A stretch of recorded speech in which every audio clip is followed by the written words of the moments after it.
Bonjour à tous, avec l'aide de Dieu, nous allons étudier le Rambam, les lois de Psula, Mukdashim, les offrandes disqualifiées, chapitre 18. À partir du chapitre 13, le Rambam nous a dit qu'il y a certaines intentions, pas seulement donc des actions comme on a appris avant le chapitre 13, mais même des intentions qui peuvent disqualifier le sacrifice. Marshavet Shinu Yashem, s'il a eu l'intention de changer de désignation, que ce soit le sacrifice, lui donner un autre nom, un Ola à la place de Shlamim, ou bien qu'il a changé de désignation du propriétaire, Shimon à la place de Rouven. Puis une deuxième intention qui disqualifie, qui est Marshavet Hamakom, c'est l'intention d'asperger le sang ou d'offrir les parties sacrificielles ou bien de manger ce qu'il faut manger à l'extérieur de l'endroit où ça doit être fait.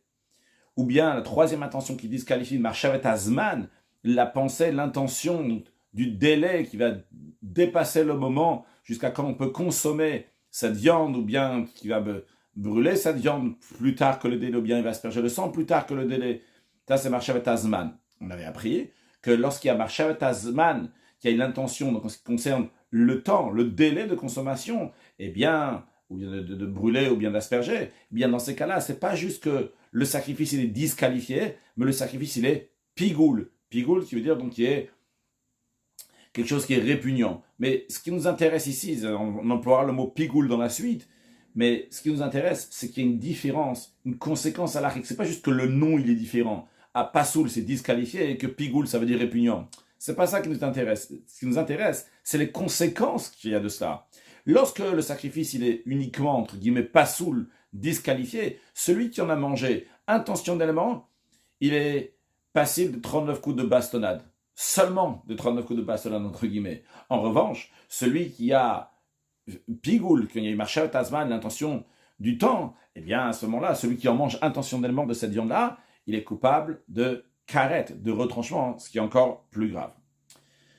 Maintenant, le Rambam nous dit, on a dit, ok, s'il y a eu cette intention-là, eh bien, les conséquences sont comme si. Cette intention-là, les conséquences sont comme si.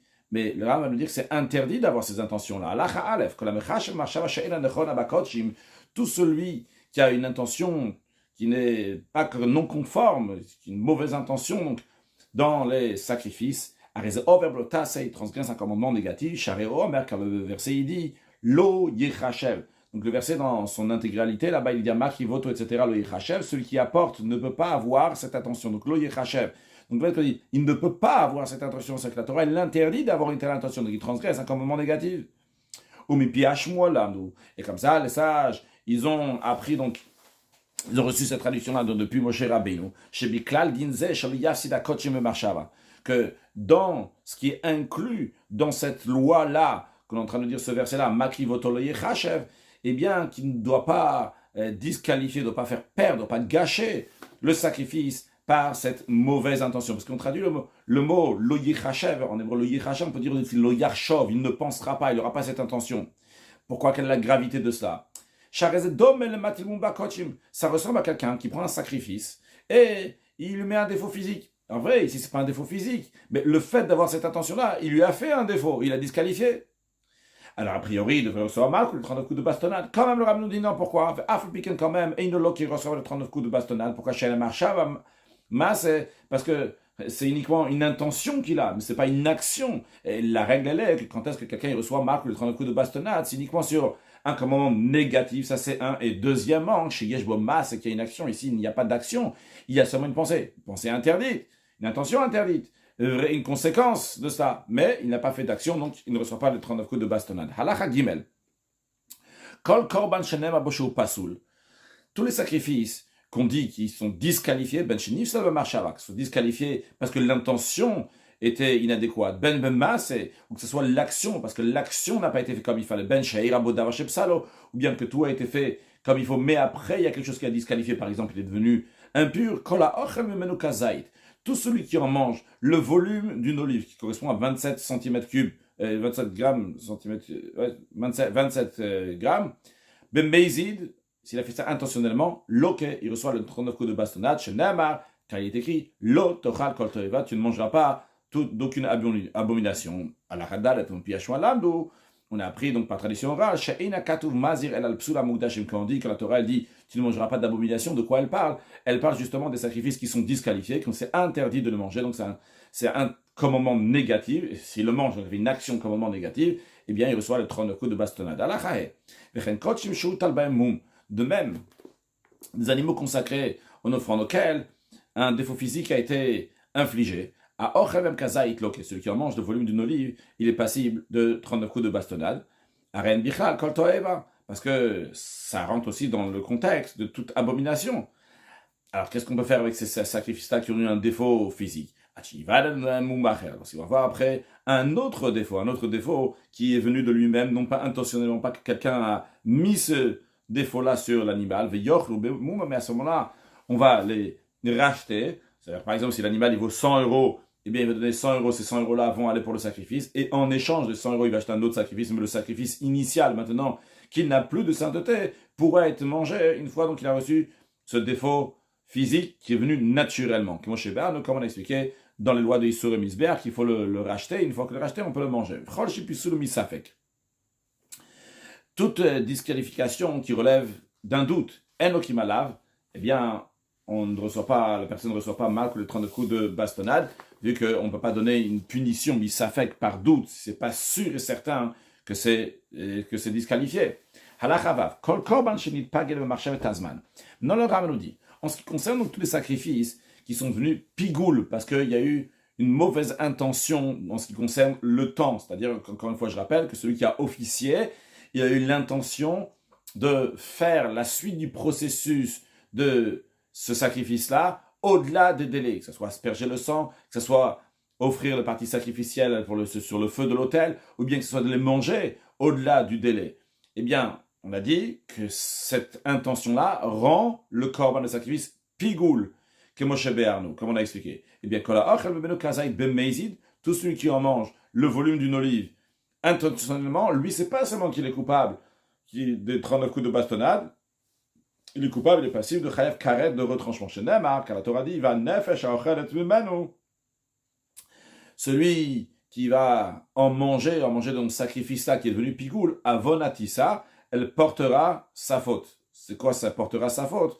On apprend par une xera shava, par ce qu'on appelle un raisonnement par analogie, qu'il s'agit du karet du retranchement. Si il a mangé ce pigoul-là par inadvertance, il ne savait pas que c'était du pigoul, ou bien il ne savait pas que c'était interdit de manger du pigoul, mais il amène un sacrifice expiatoire fixe. On dit un sacrifice expiatoire fixe, ça veut dire qu'il ne dépend pas de sa situation, contrairement à un sacrifice olev et yored qui monte et qui descend donc en fonction de ses moyens. Ici, ça ne dépend pas de ses moyens. Ici, donc il doit amener toujours exactement donc, le même sacrifice d'un chatat kvua.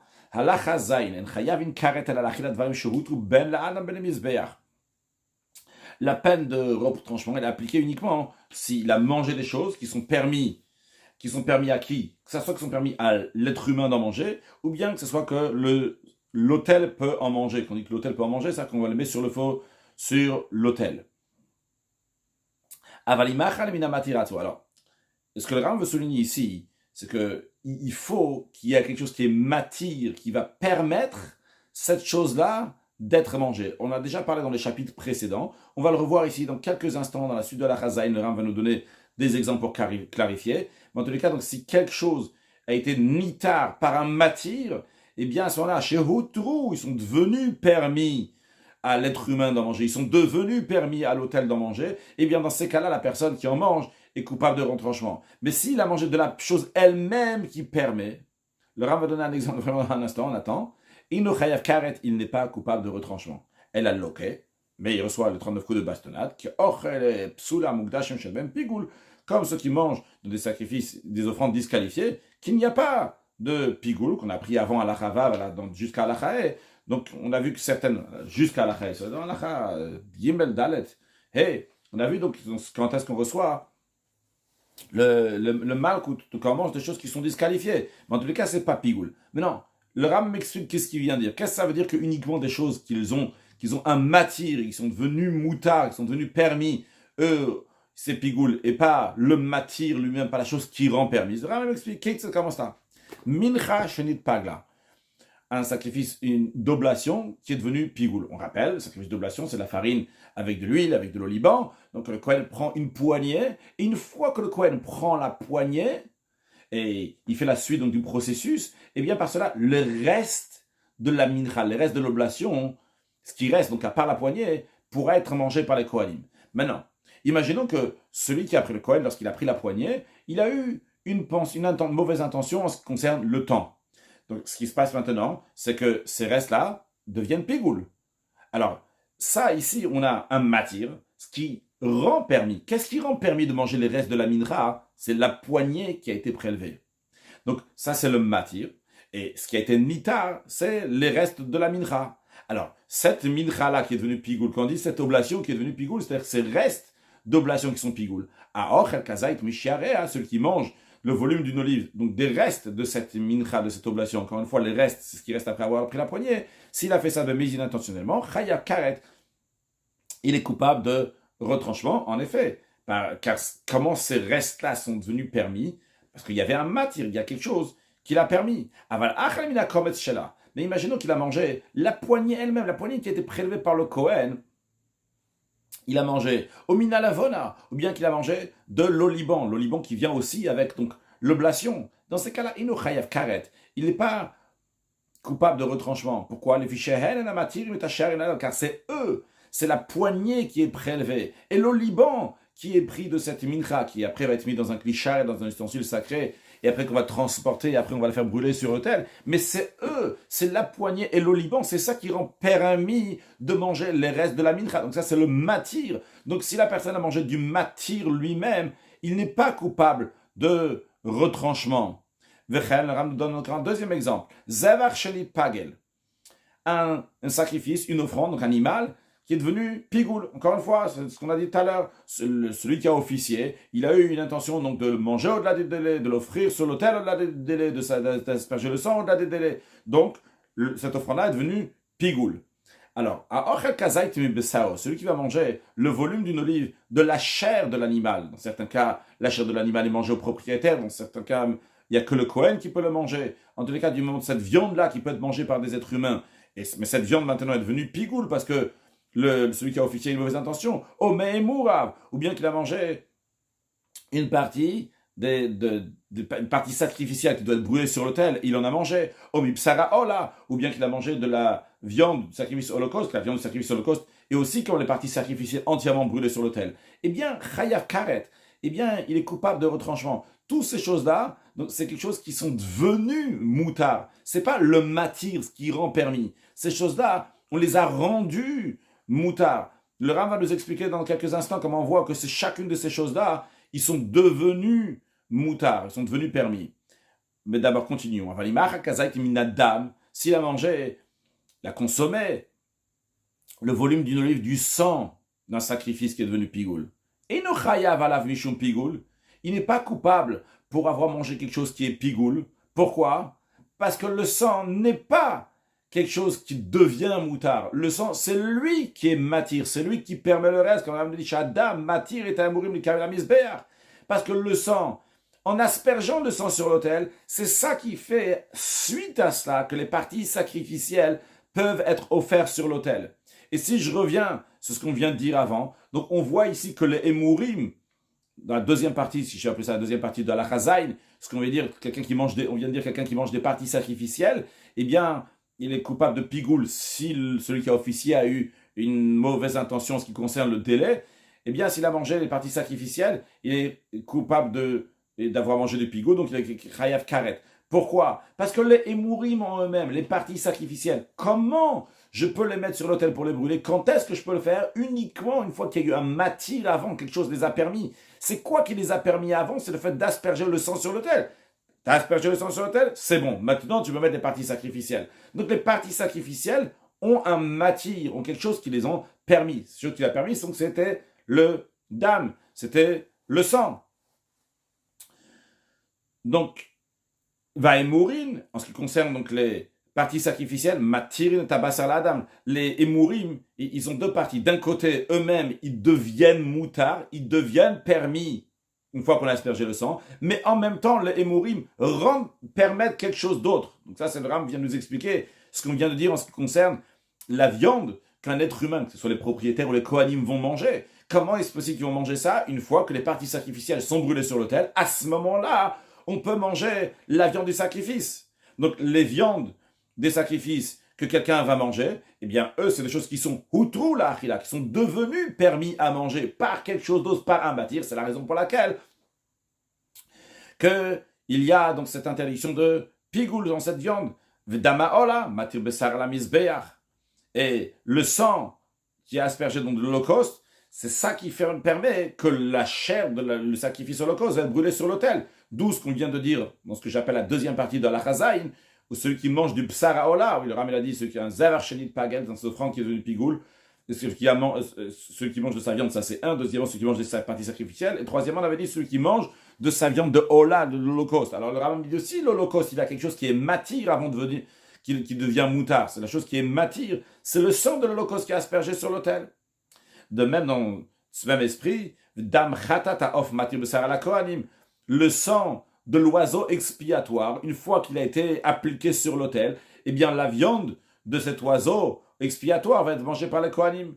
Vedam Olataof. Et en ce qui concerne donc l'oiseau holocauste, qu'il n'est pas mangé par les Kohanim, mais il est consumé sur l'autel, quand est-ce qu'on peut le mettre sur l'autel? Uniquement une fois que le sang a été mis sur l'autel, le sang de l'oiseau holocauste. À ce moment-là, Matir Besar la Misbeach, c'est permis de mettre sa viande sur l'autel. Vedam Chataot Anisraf. En ce qui concerne donc, les sacrifices expiatoires qui sont brûlés donc à l'extérieur de la ville, là-bas, il n'y a pas de viande qui va être mangée par des Kohanim.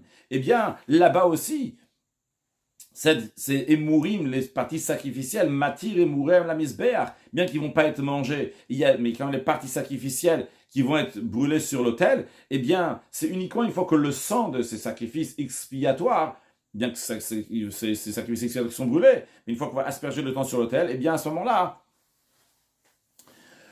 ces parties sacrificielles pourront être consumées sur l'autel. Les filles, c'est la raison pour laquelle, Chayav Malemurem Mishum Pigoul, qu'on est coupable, c'est que quelqu'un les a mangées intentionnellement, les parties sacrificielles, il sera coupable d'avoir mangé du pigoul, donc il sera karet. Donc le principe que le Ram nous a dit, que tout ça, c'est dava sheyesh le matir, c'est quelque chose, donc il y a un matir. S'il y a un matir, si on revient au début de Halakha Zayin, qu'est-ce que le Ram nous disait? On est passif de karet uniquement sur des choses shehuturu, qui deviennent permises à l'homme ou qui deviennent permises au misbéach. C'est-à-dire que toutes ces choses-là ont un matir. S'il y a un matir, il y a quelque chose qui fait l'effet que la chose numéro 2 va être permise, que ce soit permise pour l'être humain, que ce soit permise pour l'autel, mais il y a quelque chose d'autre qui la rend permise, que ce soit le sang par exemple qui est aspergé, et après on peut faire telle et telle chose. Donc telle et telle chose qu'on peut faire, donc cette deuxième étape, et bien sur ça il y a le pigoul, mais non pas sur la chose numéro 1, pas sur le matir lui-même, non pas sur ce qui rend permis, mais les choses qui sont devenues permis. Le Ram nous dit, en ce qui concerne Hakomet, la poignée qui est prise de l'oblation, vers Levona et l'oliban, eux aussi jouent un rôle de matir, de permettre quelque chose. Matir, imacher et la kohanim font que les restes de l'oblation peuvent être mangés par les kohanim. Les deux agneaux qui sont amenés à Shavuot permettent de manger les deux pains qui viennent avec ces deux agneaux à Shavuot. La kohanim, que les kohanim peuvent le manger. De même, les deux vases et deux cuillères d'oliban qui sont avec les deux rangées du pain de proposition, matirim lechem apanim, permettent de manger le pain de proposition, la kohanim par les kohanim.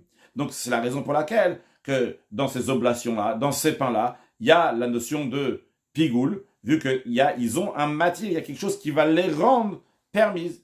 Mais si c'est des choses qui n'ont pas de choses qui les rendent permises, comme par exemple, la viande des sacrifices expiatoires qui sont brûlés à l'extérieur de la ville de Yerushalayim, il n'y a rien qui permet qu'on va les brûler. Ces viandes-là, et tu la prends et tu vas la brûler avec Yerushalayim. Il n'y a pas besoin qu'il y ait quelque chose qui se passe avant.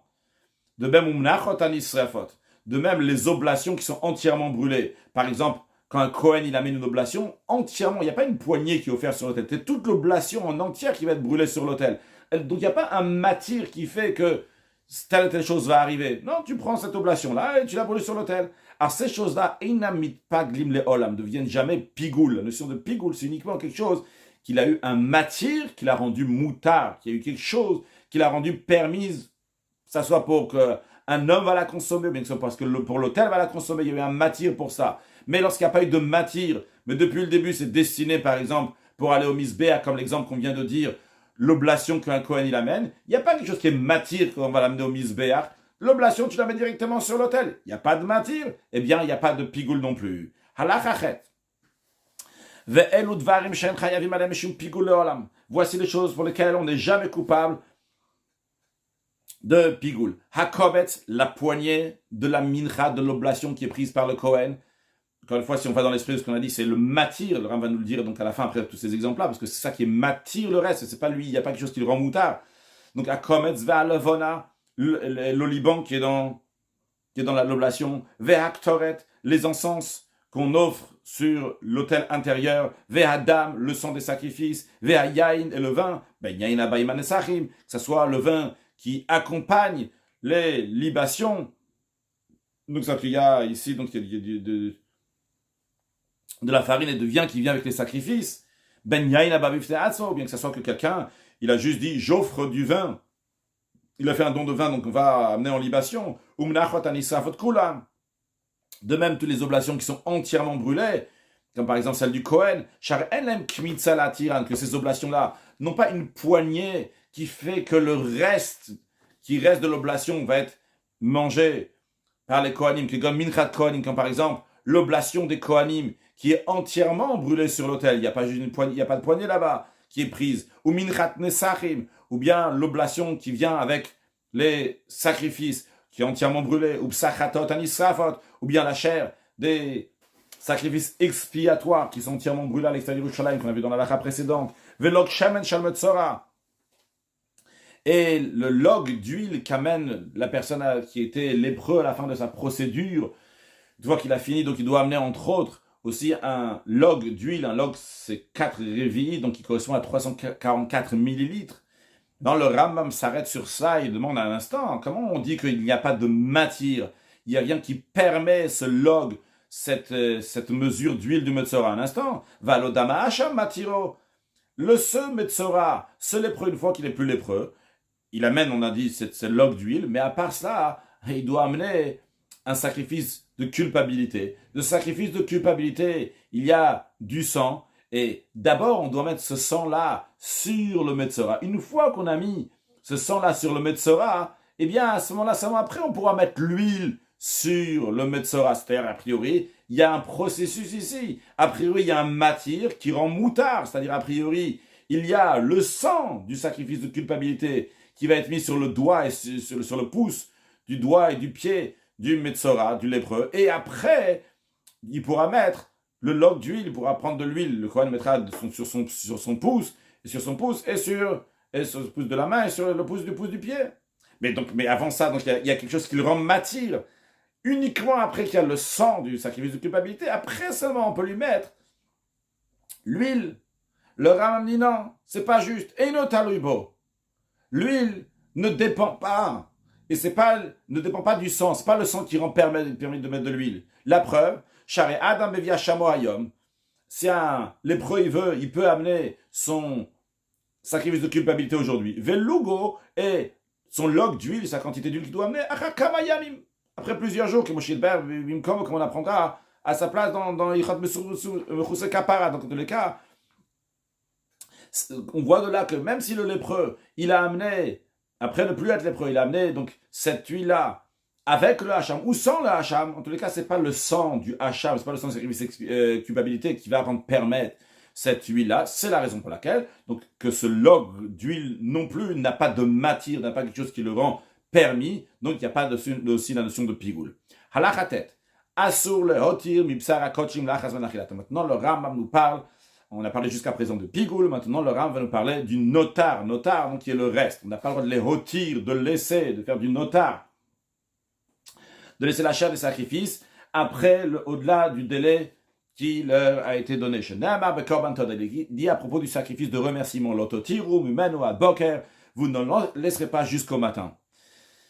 Ce qui est écrit dans la Torah, c'est en ce qui concerne le sacrifice de remerciement. Mais il en est de même aussi pour tous les autres sacrifice sur les autres choses qui sont sacrées, donc on n'a pas le droit d'en laisser au-delà du délai.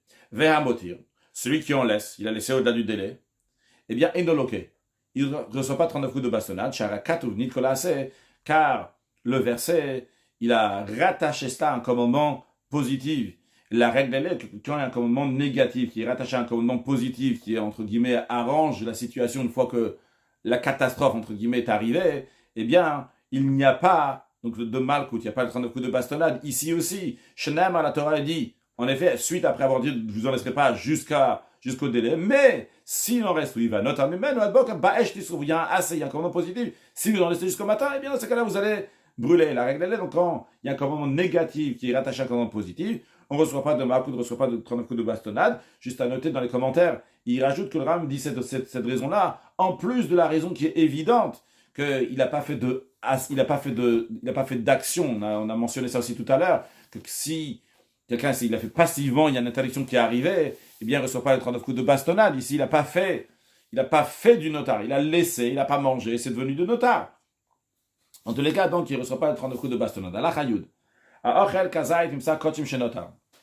Donc, toujours la suite de ce qu'on vient de parler, donc cette notion-là de notar, on nous dit que celui qui consomme intentionnellement donc, de cette viande des sacrifices qui est resté bembeizit, s'il a fait ça intentionnellement, chayav karet, il est coupable de retranchement. Veimaya shogeg, s'il a fait ça par inadvertance, il amène un sacrifice expiatoire, donc qui est fixe, comme on a dit tout à l'heure, donc c'est pas un sacrifice donc, qui monte et qui descend donc, en fonction de ses moyens, mais c'est toujours fixe et le même. Shenamar, d'où on apprend cela, et écrit à propos, donc celui qui mange des restes, ochla vavono yissa, celui qui le mange, il portera sa faute, qui est kodesh Hashem chilel, car ce qui est saint, Dieu il a profané, et cette âme-là donc sera retranchée. Et la règle est que celui qui, quand quelqu'un fait quelque chose intentionnellement, s'il est coupable de retranchement, celui qui fait ça donc par inadvertance, il amène un khatat kvu, un sacrifice expiatoire qui est fixe. Donc on apprend de ce verset-là, aussi bien pour celui qui a mangé intentionnellement, qu'il est passif de retranchement, et celui qui a mangé par inadvertance, qu'il est passif, il doit amener un sacrifice expiatoire fixe. Mais à partir de quel moment il devient il devient passif de retranchement s'il a mangé les restes, même si c'est des sacrifices de haute sainteté, donc ces sacrifices de haute sainteté doivent être mangés le jour même où le sacrifice était offert, et la nuit qui suit jusqu'à l'aube, donc Chayav Alem, il sera passif de retranchement, mais s'il a mangé ces restes-là, après l'aube, là, on va une coachim kali même. Si c'est des sacrifices de moins de sainteté, les sacrifices de moins de sainteté, en général, sont mangés donc pour 2 jours et une nuit, c'est-à-dire aujourd'hui, la nuit qui suit et demain. Alors, pour ce sacrifice-là, il sera passif de retranchement s'il les a mangés. Après, donc, le coucher du soleil, deuxième jour, qui est le début de la nuit de la troisième nuit. Imaginons que le sacrifice de moins de sainteté, il a été offert aujourd'hui, donc il y a aujourd'hui, il y a ce soir, il y a demain jusqu'au coucher du soleil. Mais après le coucher du soleil, ça commence un troisième jour. Et donc, il sera passif de retranchement s'il en a mangé. À la pigoule, à la notar. Le Ram demande où est-ce que la Torah a averti, il a donné l'interdiction de manger le pigoule et le notar, les restes. Vrai, nous avons vu des versets clairs qui nous disent, clairs, pas Xerashva par exemple, par analogie, mais en tous les cas, on a compris qu'il y a la punition de karet de retranchement. Mais la Torah, si elle donne la punition, c'est qu'elle a déjà averti avant. On ne peut pas punir sans avertir. Où est l'avertissement? La réponse, il est dit, Bamilouim, lorsqu'il y a eu donc l'inauguration du tabernacle, Sharenem Hacham, il est dit là-bas, à propos donc des sacrifices qui ont été offerts, Lo Yochal ki Kodeshem, ils ne sont pas mangés car il est saint. Les Hazir, ce verset-là vient avertir à Kol Shepsulo Bakodesh, tout ce qui est devenu disqualifié. Pourquoi il a été disqualifié? Bakodesh, à cause de la sainteté. Par exemple, il est devenu pigoule avec une intention, c'est à cause de la sainteté. Il est devenu notar parce qu'il est facilité à cause de la sainteté. Toutes ces choses-là qui sont disqualifiées, donc Bakodesh à cause de la sainteté, eh bien, chez Oblotas, à l'Achilato, il y a un interdit d'en manger, il y a un commandement négatif d'en manger. Allah Hayudalef. On a appris donc jusqu'à là la notion de pigoule et la notion de notar, des restes. Le Ram nous dit que va pigoule, va notar, ces deux interdictions-là, mitztaf, imze, s'associent l'un avec l'autre, likezait, pour former le volume d'une olive. Si quelqu'un il a pris une demi olive, le volume d'une demi-olive de pigoule, une demi-olive du volume de notar, s'associent l'un à l'autre. Et donc, il a mangé un kezaït entier, donc il sera passif de carré de retranchement. Le Ram nous dit, encore un point, dans le même esprit, Vechola pigoulim, tous les pigoulim, c'est-à-dire même s'il y a un sacrifice pigoule, un autre pigoule, et il a mis les deux en même temps, ou bien vers un notarin, il y a un notar de tel sacrifice, un notar de l'autre sacrifice, donc deux restes de sacrifice, et qu'il les met ensemble, en tout ça forme un kezaït, mitzafin, ça s'associe donc pour former ce volume d'une olive, et donc être passible de carré de retranchement s'il a mangé.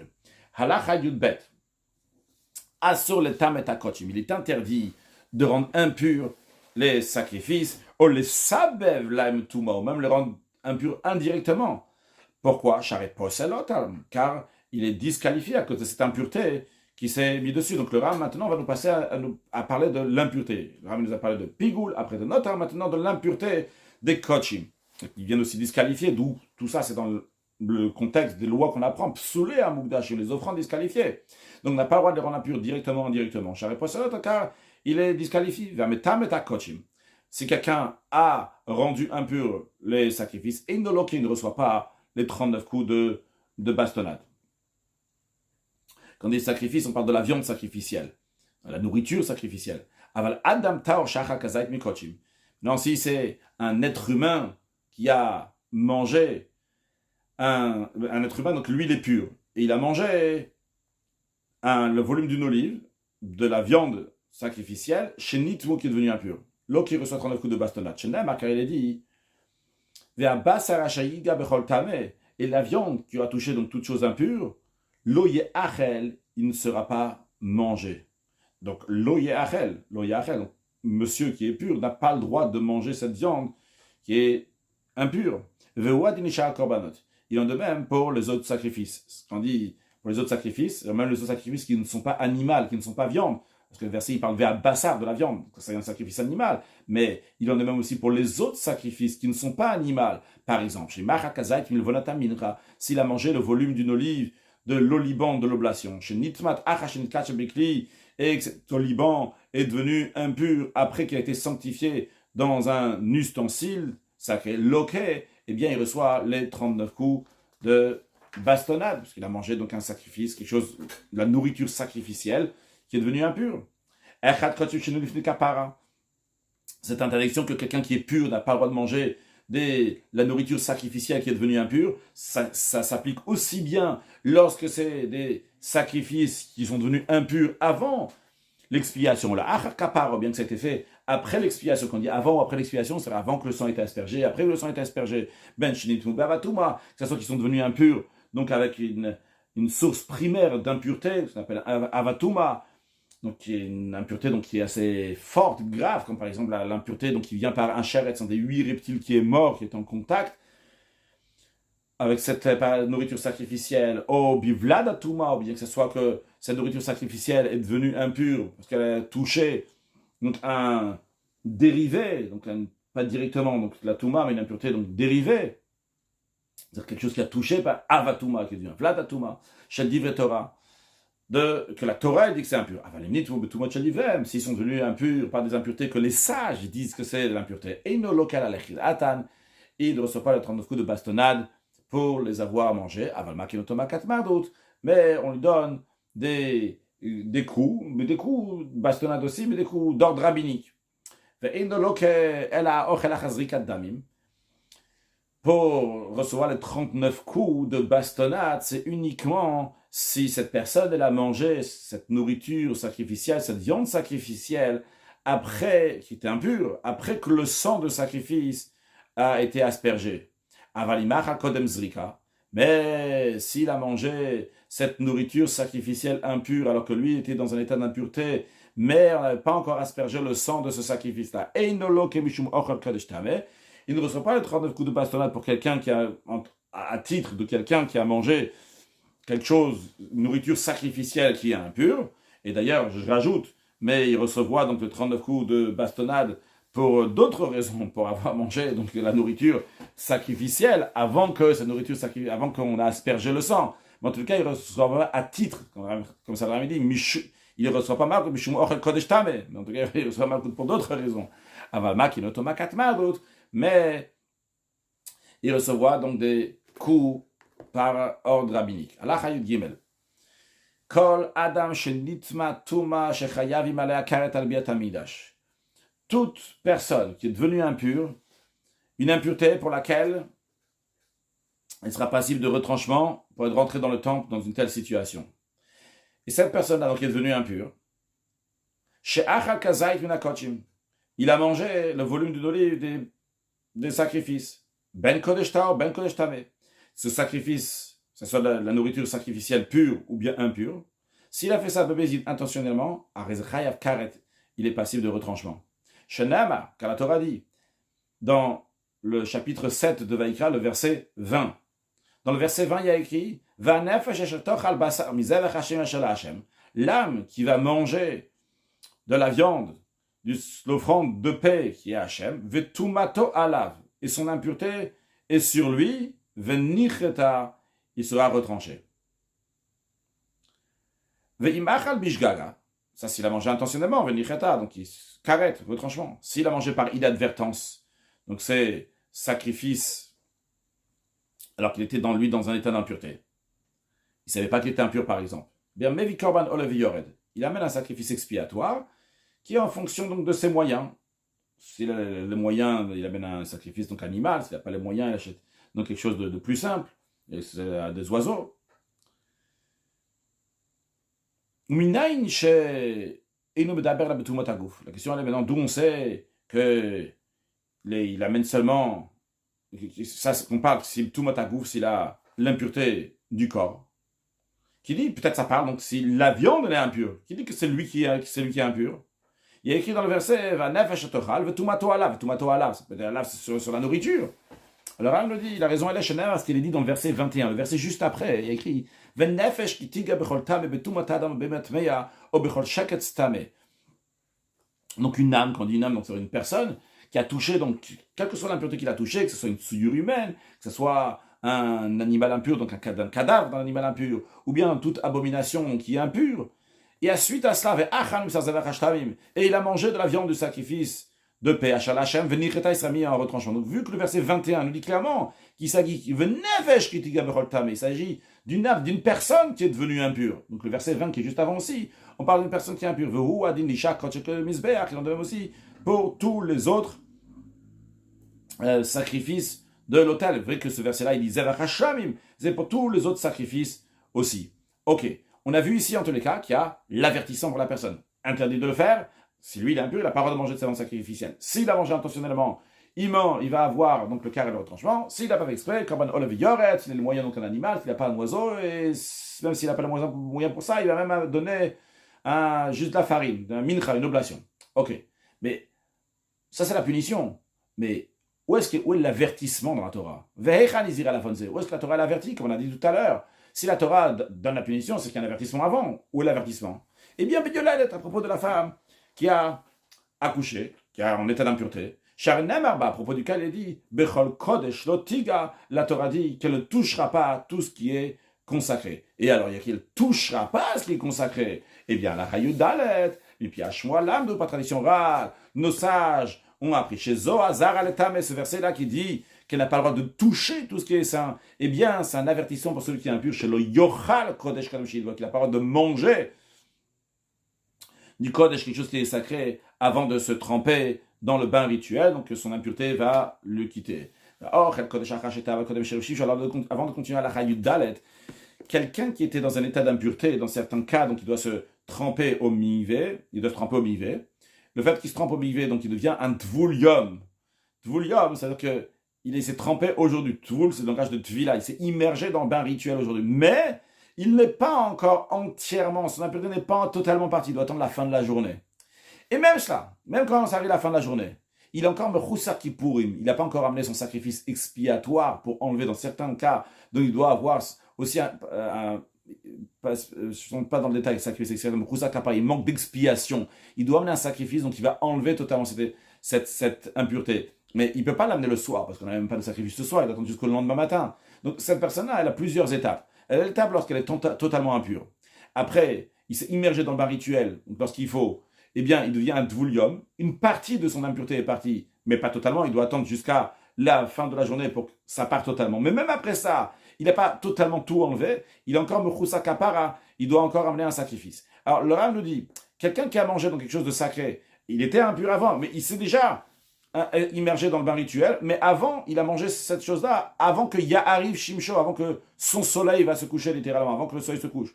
Au Kodem Shiyavi Kaparat, bien a mangé, une fois que le soleil s'est couché, mais il n'a pas encore amené le sacrifice qu'il devait. L'autre, il reçoit le 39 coups de bastonnade, mais lui, il n'est pas passible de retranchement chez Namar, parce que la Torah a dit, quand est-ce qu'il est passible de retranchement? Vetumato alav. Si son impureté sur lui, elle s'enlève le retranchement de ça, on apprend à Kol Tumato alav, que toute son impureté va être sur lui. Si il y a une certaine partie de l'impureté qui a été enlevée, eh bien dans ce cas-là, il n'est pas passible de carré de retranchement. Halacha tedvav. Eno ayatam betumot shel divrem. S'il était impur avec des impuretés des sages, parce que les sages le rendent impur, donc c'est pas une impureté de la Torah, c'est une impureté des sages, que les sages disent qu'il est impur. Et ne qui ne reçoit pas le 39 coups de bastonnade, inutile de dire que si c'était chez Nochayev qui n'est pas coupable de retranchement, mais il reçoit les 39 coups de bastonnade. N'est coupable de retranchement pour le fait d'avoir mangé ces sacrifices-là, l'Achilat Kodesh, pardon, chez Yesh Matirin, on a dit, comme on a dit avant de chez Yesh Matirin, qu'il y a quelque chose dont il rend permis. Quand est-ce qu'il est passible? Uniquement uniquement s'il va en manger après que les Matirin ont été offerts. S'il a mangé, donc on parle de quelqu'un qui est impur, j'ai oublié de souligner, donc à la Khatetzaï, on parle de quelqu'un qui est impur.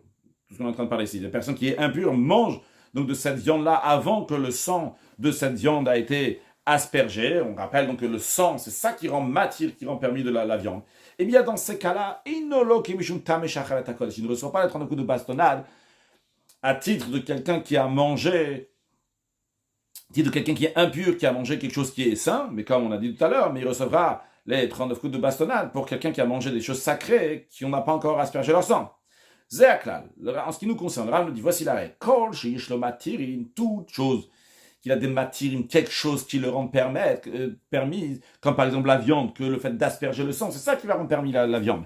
Ça, c'est quelque chose qui est lo matirim. En chayav imalav mishum pigul, mishum notar, mishum tame. La personne ne sera pas passible de l'avoir mangé à titre de pigoul, ou bien de reste, ou bien d'impur, achiyiku matirav kelechatan, jusqu'à que les choses qui le rendent permises vont être offertes comme il se doit. Ça se concerne donc des choses cheyesh la matirin, qu'ils ont des matirin. Choshe ein lo matirin, toute chose qui n'a pas quelque chose qui le rend permis, il n'a pas besoin d'un heter, de quelque chose d'autre pour devenir moutar, pour devenir permis. Eh bien, chez kadash bikli, du moment où il a été posé dans l'ustensile, chayav imalav, on est passible, mishum tuma, pour l'impureté, afilu nidma basa kodem sheitame aochel. Même si la viande est devenue impure avant que la personne devienne impure. Donc là, c'était déjà interdit avant cette viande-là. Et cette personne-là, quand elle vient maintenant, elle est hors, lui est devenu impur. On aurait pu penser que en isur halal isur, que l'interdiction ne se pose pas sur une autre interdiction. C'est-à-dire que cette viande-là était déjà interdite et cette personne-là, elle vient, elle aussi, donc elle est déjà interdite. C'est un autre isur qui ne va pas se mettre sur cette interdiction, qui ne va pas se mettre sur l'autre interdiction. On dit non. Ça n'a aucun rapport. L'interdiction d'avant, c'est cette viande qui est impure. Mais cette personne qui est impure, c'est toutes les parties sacrificielles, toutes les nourritures sacrificielles qui sont impures. Donc, c'est une nouvelle sorte une nouvelle interdiction qui vient ici. Et donc, il sera coupable si c'est la raison pour laquelle, du moment où les matirines, ce qui rend permis cette viande, et lui on a mangé après, Chayakar, elle sera passible de retranchement. Encore une chose, on nous dit, de même s'il a mangé la viande, des sacrifices expiatoires qui sont brûlés à l'extérieur de la ville, Vehu Tamé, et lui il est dans une situation d'impureté, s'il a mangé cette viande-là, après que le sang de ces sacrifices expiatoires qui sont brûlés à l'extérieur, cette viande, il va manger cette viande-là, mais une fois qu'on a aspergé le sang, il est passible de retranchement. Parce que le Ram nous dit ici que le Tamé, il serait impur s'il a mangé du Kodesh, juste, il y a les critères, quand est-ce qu'on va le considérer qu'il a mangé du Kodesh. Si c'est quelque chose qui est Shlomatirin, donc il y a quelque chose qui le rend permis, il faut que cette chose-là qui le rend permis va être aspergée, et après, il sera passible d'avoir mangé ça. En revanche, si c'est quelque chose qui n'a pas de matière, du moment où ça a été mis, le processus a été fait comme il faut, par exemple, quand des choses que ça a été mis dans l'ustensile, eh bien à ce moment-là, donc, l'ustensile sacré, à ce moment-là, il est coupable de retranchement s'il en a mangé intentionnellement. Halacha Yudzaï, Kvanidbaer Lecha. On a déjà expliqué avant, tout ce qu'on a appris depuis Halacha Zayn et Halacha Tetzayn, que même les choses dans lesquelles il n'y a pas la notion de pigoul, il n'y a pas cette interdiction ne peut pas s'appliquer, mais il y a quand même l'interdiction de notar de reste ou l'interdiction d'impur qui peut s'appliquer. Kitsat, comment cela? Comment des choses qu'il n'y a pas le pigoul et quand même il y a le notar et le tamé. Dvarim shen la matirim. Alors, on nous donne un exemple des choses qu'il n'y a rien qui les permette. Il y a par exemple quelque chose d'autre qui va les permettre. Par exemple, la mincha des Kohanim, on a dit qu'elle est entièrement brûlée sur l'autel. Eh bien, El Chayarim Alam Mishum Pigoul, là-bas, il n'y a pas de pigoul. Il n'y a pas la possibilité que ça devienne, c'est du pigoul. Vechayavim Alam Mishum Notavetam, mais pourtant, il y a oui la notion de notar, de reste, c'est dépasser les délais, et tamek, ça devient impur. De même, les choses eux-mêmes qui permettent les autres choses. Par exemple, la poignée de la mincha, le Liban. Il n'y a pas la notion de pigoul sur eux-mêmes. Mais sur eux-mêmes, il y a oui, c'est par exemple, donc, encore une fois, sur l'exemple que j'ai donné, donc quelque chose qui m'attire les autres, donc la poignée que le Kohen prend d'une oblation, eh bien, il y a comme le notar, il y a quand même la notion de tamé. Chutz minadam, l'exception du sang, que lui, dans le sang, il n'y a ni pigoul, il n'y a ni notar, il n'y a ni tamé, celui qui le prend, il est toujours coupable d'avoir consommé du sang. Halacha yutret, tamé sha'achale mourin, quelqu'un qui est dans une situation d'impureté, et il a mangé des parties sacrificielles, chayav karet, il est passible de retranchement, bien que les mourim sont à manger pour le misbéar, et c'est pas pour manger, mais c'est aussi dans quelque chose qui a des matirim, donc quelque chose que le sang le rend permis, donc il est coupable de karet. Halacha yutet, aval, mais bien qu'on a dit donc la règle générale, quelque chose qui a des matirim, mais qu'on n'a pas encore amené le matir, eh bien, il n'y a pas l'interdiction de manger ça en tant qu'un tamé sha'achakodesh. Une autre interdiction, il n'y a pas le tamé sha'achakodesh, qui est impur, qui a mangé quelque chose de sain. Il y a quand même exception. Pesach shelonitzla. Si quelqu'un a mangé un Pesach shelonitzla, c'est pas une exception, c'est pas, en tout cas, on va dire exception. Un Pesach, un sacrifice pascal, qui n'a pas été grillé. La règle est que le sacrifice de Pesach ne doit pas être mangé cru, il doit être mangé grillé. Encore une chose, on dit des pains de sacrifice de remerciement. Il y a 40 pains. Dans ces 40 pains-là, il y a 4 catégories de 10 pains différents. Et de chacune de ces catégories-là, on donne une chala, on donne un pain au Kohen. Et le pain n'a pas été prélevé pour être donné au Kohen. Eh bien, il est quand même coupable de retranchement s'il était dans un état d'impureté. Bien que ceux-là, ils ne sont pas aptes à être comme il se doit. C'est-à-dire que le Pessah, il n'a pas été grillé, donc il ne peut pas être mangé. De même, ces chalotes-là, ils ne peuvent pas être mangés. Le sang a déjà été aspergé pour le sacrifice de Pessah. Le sang a déjà été aspergé pour le sacrifice de remerciement. Mais il ne peut pas manger non plus, donc ces pains-là, tant qu'il n'a pas entré dans le Kohen. Mais quand même, celui qui en a mangé et qui est dans des états d'impureté, il est coupable de retranchement. Le Rav nous dit encore une chose. C'est impossible que quelqu'un va manger la même chose, et cette chose-là, il va être passif de retranchement aussi bien que 7 morceaux de viande-là, il a pigoul et notar en même temps. C'est pas possible. Pourquoi? C'est logique comme tout. Le pigoul, c'est quoi? C'est un sacrifice que celui qui a officié l'a disqualifié parce qu'il a eu une intention de dépasser le délai, de modifier les délais qui ont été donnés pour ce sacrifice-là. Que ce soit donc il a pensé le manger plus tard, asperger le sang plus tard, ou mettre sur le feu plus tard. Donc, un tel sacrifice n'est pas considéré un sacrifice, il n'a pas été du tout agréé, donc il ne peut pas y avoir du notar. Tu veux dire, il est resté, il n'y a pas de reste, il n'y a pas de sacrifice. La notion de notar, c'est ce qui reste d'un sacrifice. Quel sacrifice? Chez Karav, que mitzvato, qui a été offert comme il se devait, la procédure, le sacrifice a été comme il fallait. Ça manque quoi? C'est la achazman achilato. Le délai de manger, il a dépassé. Mais il y avait un sacrifice qui était valable avant. Donc la viande, elle peut être ou pigoule ou notar, mais elle peut pas être en même temps pigoule et notar. Halachachaf. Ha pigoule va notar va tameh blalan zebazé va achalan. Quelqu'un, il a fait un mélange. Il a pris du pigoule, il a pris du notar, il a pris du tameh, il les a mélangés tous ensemble et il les a tous mangés. Eh bien, Chayav, il est passif donc de malkout de 39 coups de bastonnade sur chacun d'eux s'il y avait un kazaït, s'il y avait le volume donc d'un kazaït.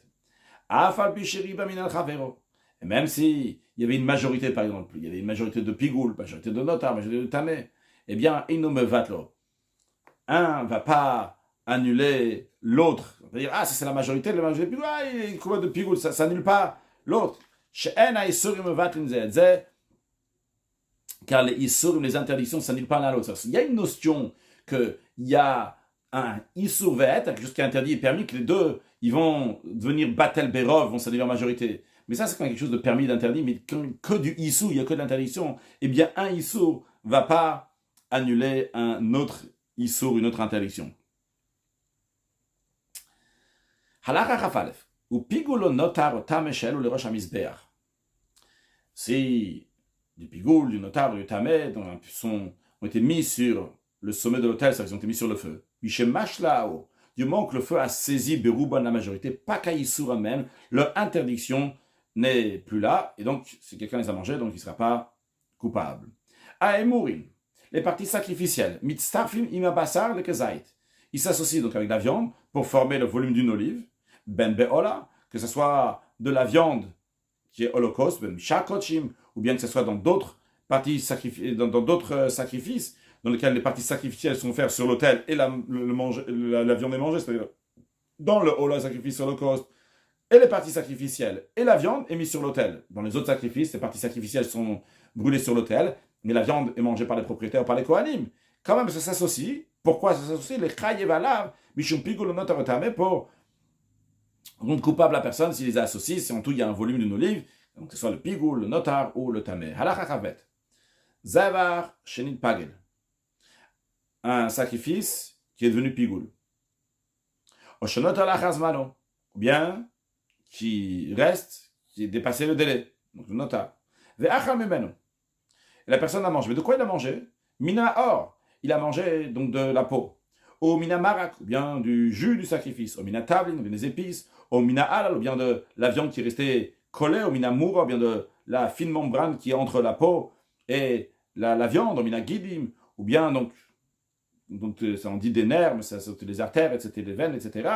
Ou bien qu'il a mangé mina karnaïm, des cornes, mina tlafaïm, des sabots, mina tziponaïm, de ses griffes, mina chartom, bien qu'il a mangé donc du bec, off, bien qu'il a mangé donc des œufs de l'oiseau qui était donc dans le ventre de l'oiseau, mina notzor, il a mangé des plumes, et il nous chayav karet, il n'est pas passible de retranchement sur cette nourriture-là. De même, quelqu'un que lui, il était impur. Qui a mangé donc ces parties-là qu'on vient de mentionner dans le sacrifice qui est kasher, et le chayav karet, il n'est pas passible de retranchement, mais on lui donne des coups par ordre rabbinique. Si il a mangé du fœtus ou minashlil ou bien du placenta, chayav mishum pigul v'notar v'tameh, il est oui passible. Si c'était pigul, c'est notar ou tameh, qui ochel misham sarazavar, comme si qu'il mangeait le reste de la chair du sacrifice. Les sacrifices des non-juifs, on n'est pas passible de retranchement en cas de pigoul, de reste ou d'impureté, et de même donc le sang des sacrifices, il n'y a pas pigoul notar et tame, comme le Ram l'a déjà dit avant dans la Chacha Yudzaïn, de même, donc le Liban, les encens et le bois, on n'est pas passible de retranchement, c'est quelqu'un il a mangé, donc le Liban, le bois ou les encens, lo mishum pigol, vlo mishum notar, vlo mishum tumat hagouf, et ni pour tumat hagouf.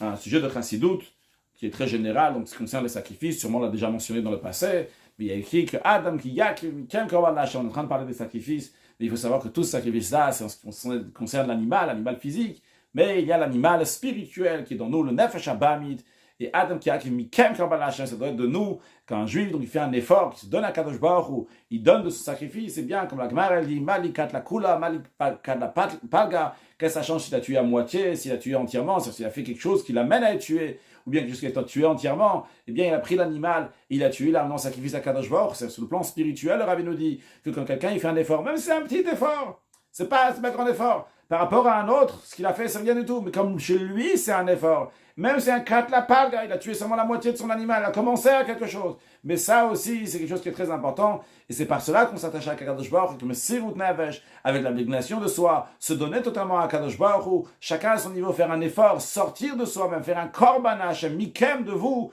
Eh bien, ça, c'est le sacrifice Hashem que Dieu fasse, que très prochainement, on puisse offrir des sacrifices à Yerushalayim, Mirakodesh, dans le 3e temple reconstruit, avec Mashiach, now. Excellente journée.